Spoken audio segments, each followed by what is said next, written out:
And hello, good morning po sa ating lahat.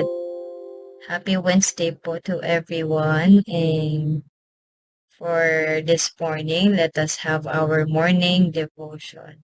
Ayan. So before we start, let us all pray. Yes, Father God in heaven, maraming salamat po for this morning that you've given us. For another chance to live a life filled of your testimony, Lord, na ginawa sa aming mga buhay. May we become a vessel for today sa salita mo, sa gawa mo, Father God. And may we reflect you in this life, Lord God. Sa na mag-radiate yung light to, in us, Lord, na makita ang spirito mo, hindi ang spirito ng aming mga sarili. As we die for ourselves, Lord God, may we live in you.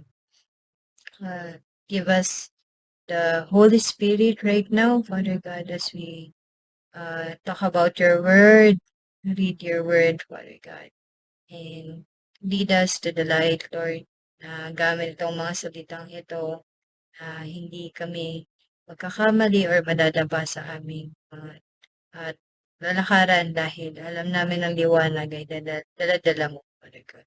Maraming salamat. In Jesus' name we pray. Amen. So, before we start, let us read 1 John chapter 3. I'll be reading in ESV translation. So, sabi dito, see what kind of love the Father has given to us, that we should be called children of God. And so we are. The reason why the world does not know us is that it did not know Him. Beloved, we are God's children now, and what we will be has not yet appeared.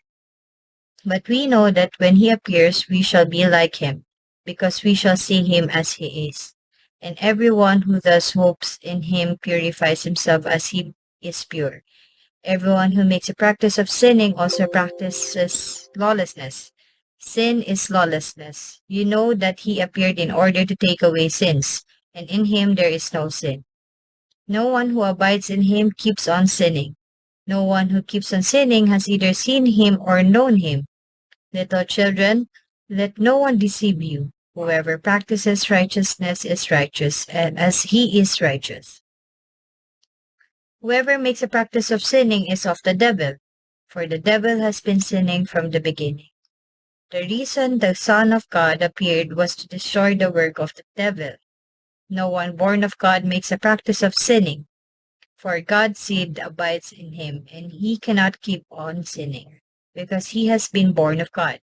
By this, it is evident who are the children of God, and who are the children of the devil. Whoever does not practice righteousness is not of God, nor is the one who does not love his brother. For this is the message that you have heard from the beginning, that we should love one another. We should not be like Cain, who was of the devil, of the evil one, and murdered his brother.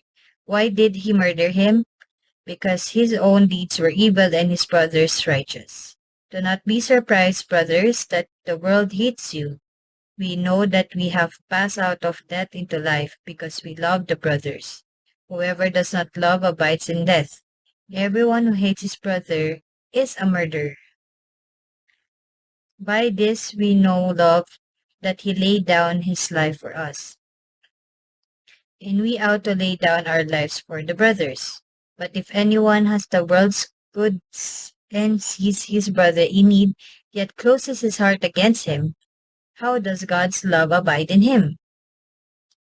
Little children, let us not love in word or talk, but in deed and in truth.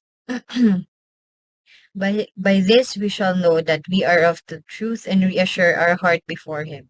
For whenever our heart condemns us, God is greater than our heart, and He knows everything. Beloved, if our heart does not condemn us, we have confidence before God. And whatever we ask, we receive from Him, because we keep His commandments and do what pleases Him. And this is His commandment, that we believe in the name of His Son, Jesus Christ, and love one another. Just as He has commanded us, whoever keeps His commandments abides in God, and God in Him. And by this we know that He abides in us, by the Spirit whom He has given us. Yan. Purihan natin ang salita ng Panginoon. Yan. So, for today, I'm just gonna share you something na the Holy Spirit has helped me understand, no? So, before anything else dito, ang nangyari dito sa chapter na to is, the Lord is discussing about the love that He has for us and paano nangyari at paano yon nagre-reflect in our lives. So, God showed His love or performed His love through making us His children. So, alam naman natin na si God ay ang anak niya si Jesus Christ. And other than that, He made us our children. So, before that, we don't have an identity. In the world, we don't have any nameplate. Ang alam lang natin, tayo ay kung ano ang pangalan natin. And we have all sorts of identity from the world. We are also labeled as sinners. But in this, we are called to have an identity. Sabi dun sa verse 1, see what kind of love the Father has given to us that we should be called children of God. And so we are. And the reason why wala tayong identity in the world because they don't know who God is. So sila mismo, hindi nila na-experience yung identity na meron sila dahil wala silang pagkakakilanlan sa Panginoon. Sabi dito, the reason why the world does not know us is that it did not know Him. So doon pa lang sinasabi na kaya wala tayong pagkakakilanlan dahil hindi rin kilala ng mundo ang Panginoon na nagbibigay ng pagkakakilanlan. So, sabi dito, beloved, we are God's children now, and what we will be has not yet appeared. But we know that when He appears, we shall be like Him because we shall see Him as He is.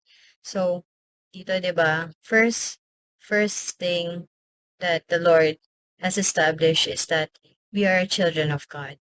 Na meron tayong separation from the world na hindi tayo unknown. Kumbaga, tayo ay may pagkakakilanlan. Meron tayong pinagkaiba sa karamihan. And for us to be called the children of God is to know who is our Father and who are we following. Ayan. So, dito, we were unknown in the world because they didn't knew God is, hence not knowing one's identity. And we shall be in character of His Son when He appears before us. So, sabi doon, di ba? The reason why the world does not know us is that it did not know Him. And what we will be has not yet appeared, sabi doon. So, the second thing is we have a choice. Dito, hindi sinabi na na tayo ay katulad ni Jesus. Pero sinasabi dito, what we will be has not yet appeared. Pero may assurance na sinabi na, but we know that when He appears, we shall be like Him. We shall. Dapat. So, pag sinabi na dapat ay, it's a command na inuutos ito na mangyari. Pero, we were given the choice, the freedom to choose kung we will live the path na fina-follow si Jesus Christ as us as a children of God. Are we going to follow and become in the appearance of Jesus Christ, kung ano ang ginawa ni Jesus Christ? So, discussing din, ano nga ba yung ginawa ni Jesus Christ in this chapter, di ba? It was mentioned na Jesus Christ has died and laid down His life for us to live, for us to be redeemed in this world na makasalanan. And yung mga kasalanan na to ay kumbaga vinoid na ng Panginoon sa kanyang ginawa sa cross ng Kalbaryo. And yun yung goal ng Panginoon para sa atin is for us to live a life with no sin and be free from this world na nag-enslave sa atin, no, to be a sinner. And it just shows na there's a separation from this world and from the Lord. In His kingdom knows kung ano ang marapit sa ating buhay. So, diba, the Lord is not limiting us nor condemning us for the things that we will be choosing.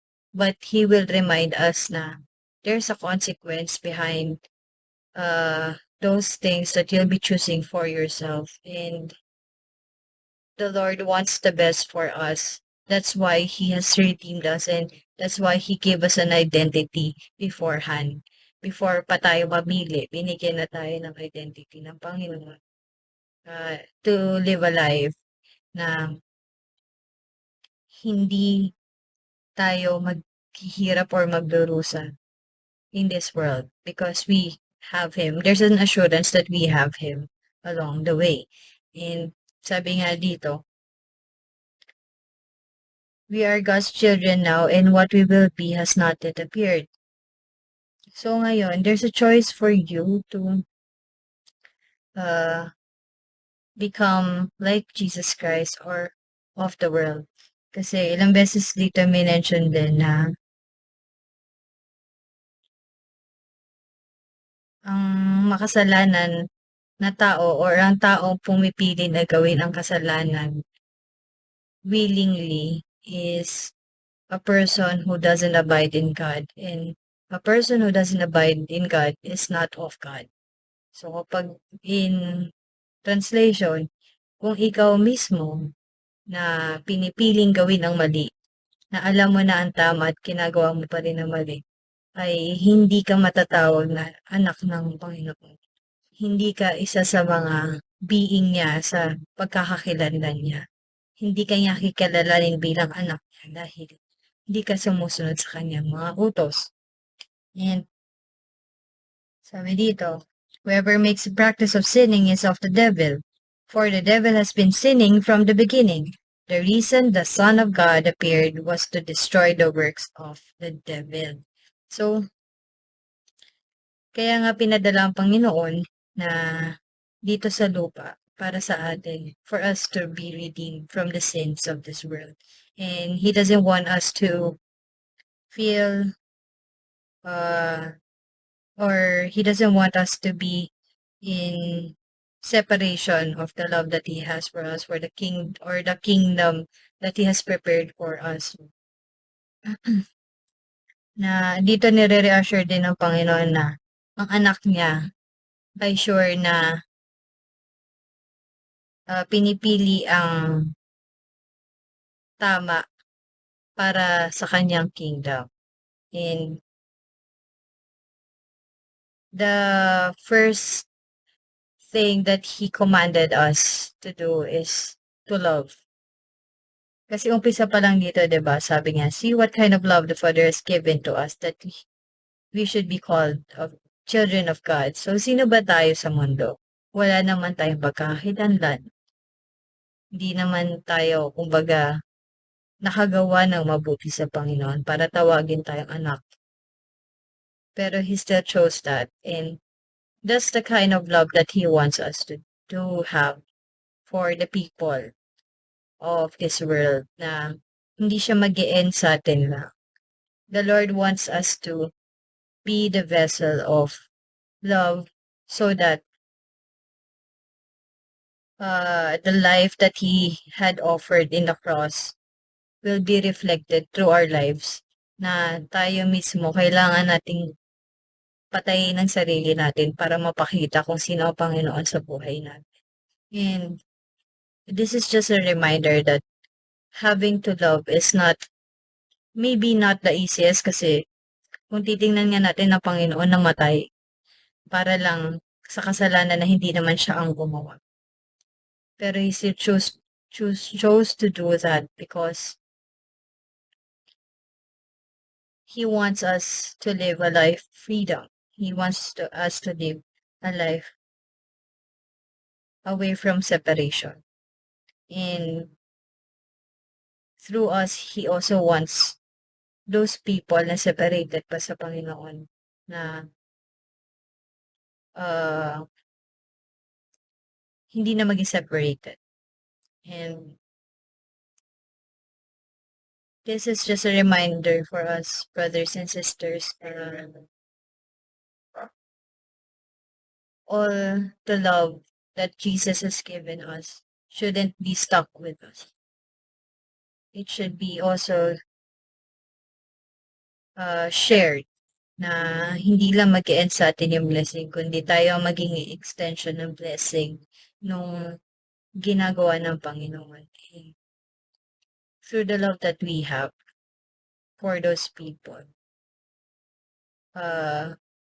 there's a bigger chance that we can gain more people to the kingdom of God na hindi lang tayo ang makaka-receive doon, kundi ang mga tao sa paligid pa natin. And it's just a simple act of grace too for those people na in need. And this may be hard for some of us. This may be easy for some of us, but this is a commandment that the Lord wants us to do. And in abiding Jesus Christ, in abiding God. This just reflects na we have accepted to become a children of God. And naway, hindi lang sa atin mag-end yung pagmamahal na yon at ang template na yon, ang pagkakakilanlan na yon, kundi sa marami pang mga tao na makakasama natin in the kingdom. And as we abide in Christ, may the light of the Lord be reflected in our life. So for our reflection, dito, are we still choosing to sin, living in lawlessness, or are we abiding in the commands of the Lord that reflects a life lived in Christ? So tayo po ba ay mas pinipili magkasala at mamuhay ng walang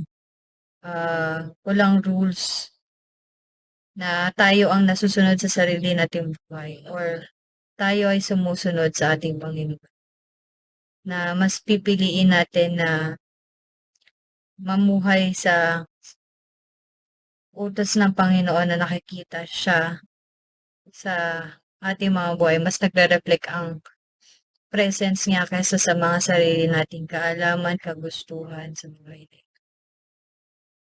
Are we choosing lawlessness, sinning, rather than following Christ?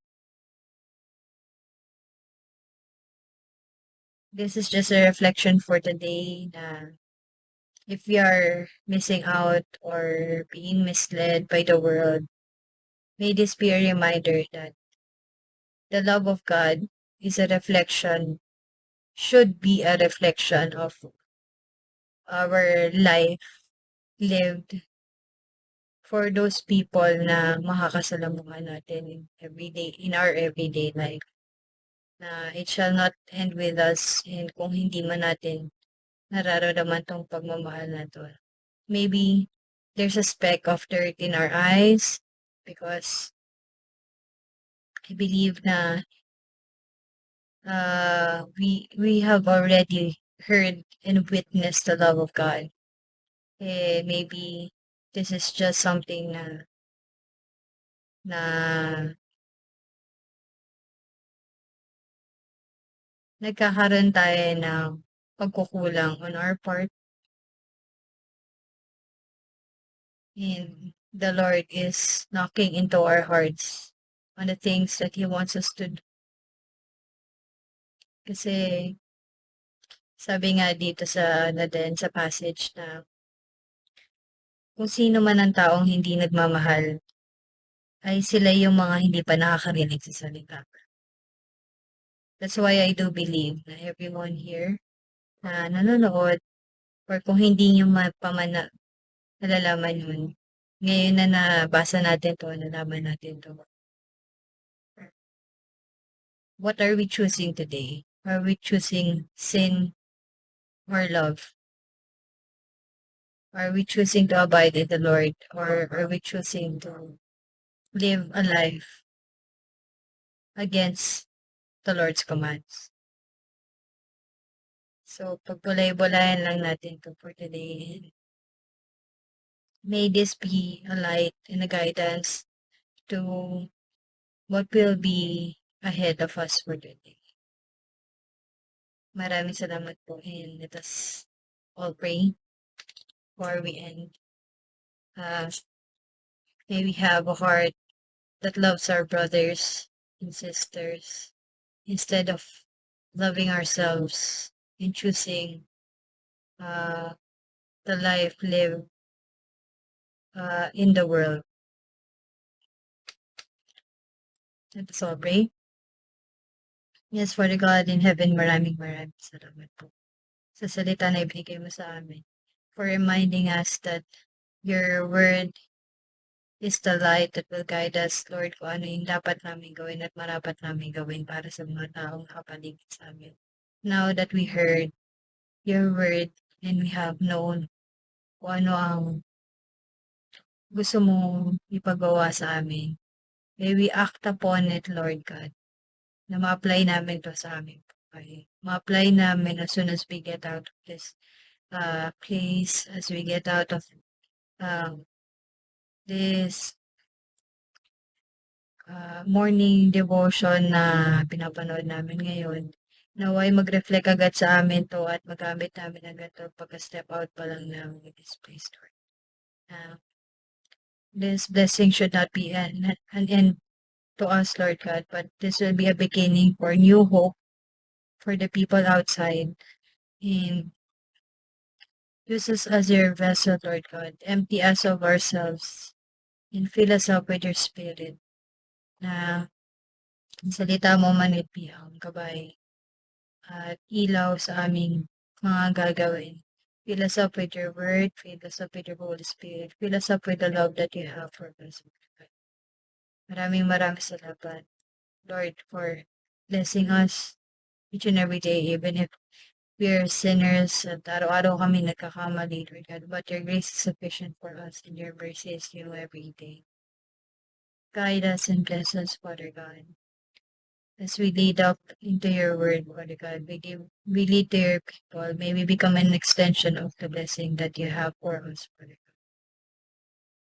Maraming salamat po for your word. In Jesus' name we pray. Amen.